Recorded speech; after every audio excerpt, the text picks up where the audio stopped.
भूतिया हवेली, एक खौफनाक रहस्य। रात के करीब 11 बजे थे। आसमान में काले बादल छाए हुए थे और तेज हवाएं पेड़ों को इस तरह हिला रही थीं मानो कोई अदृश्य शक्ति उन्हें झकझोर रही हो। सड़क सुनसान थी और उसी सुनसान रास्ते पर एक पुरानी खंडहर जैसी हवेली खड़ी थी, जिसे लोग भूतिया हवेली कहते थे। गांव के लोग इस हवेली के पास जाने से भी डरते थे। कहा जाता था कि जो भी इस हवेली में गया वो कभी वापस नहीं लौटा।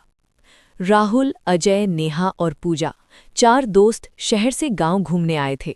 उन्हें भूत प्रेत की कहानियों में बहुत मजा आता था, लेकिन वो इन बातों पर विश्वास नहीं करते थे। एक शाम गांव के चौपाल पर बैठे एक बूढ़े आदमी ने उन्हें हवेली की कहानी सुनाई।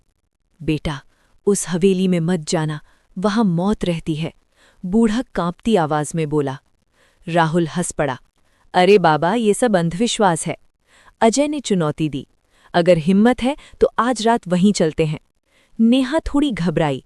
मुझे अच्छा नहीं लग रहा, लेकिन पूजा ने कहा, अरे डरपोक मत बनो, हम सब साथ हैं।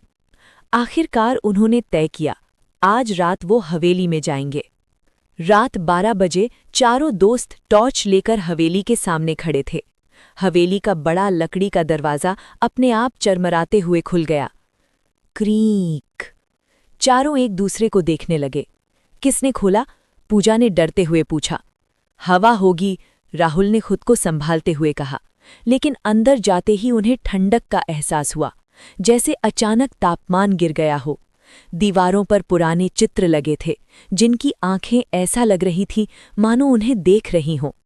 जैसे ही वे आगे बढ़े, ठक ठक ठक, ऊपर से किसी के चलने की आवाज आई। अजय ने कहा, कोई है वहां? कोई जवाब नहीं आया। राहुल ने कहा, चलो ऊपर चलते हैं। सीढ़ियों पुरानी थी, हर कदम पर आवाज कर रही थी। जैसे ही वे ऊपर पहुंचे, एक दरवाजा अपने आप बंद हो गया। धड़ाम! नेहा चिल्लाई, ये क्या था? अब चारों के चेहरों पर डर साफ दिख रहा था। कमरे में एक बड़ा पुराना आईना रखा था। पूजा ने उसमें देखा, लेकिन उसे अपना चेहरा नहीं दिखा। राहुल, मेरा रिफ्लेक्शन नहीं दिख रहा, उसने कांपते हुए कहा।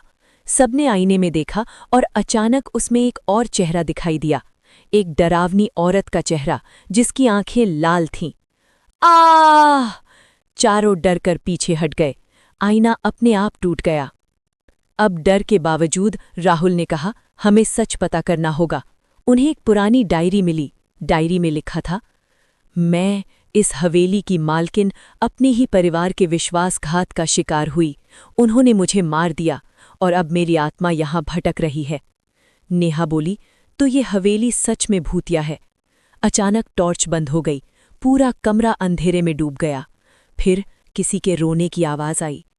मुझे न्याय चाहिए। पूजा रोने लगी। हमें यहाँ से निकलना होगा, लेकिन दरवाज़ा बंद हो चुका था।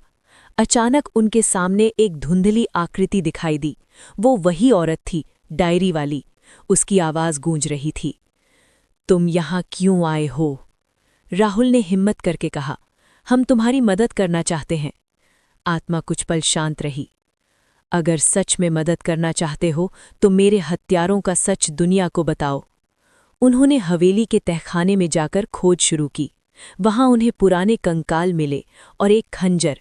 डायरी के आखिरी पन्ने में लिखा था, मेरे अपने ही भाई ने लालच में आकर मुझे मार डाला।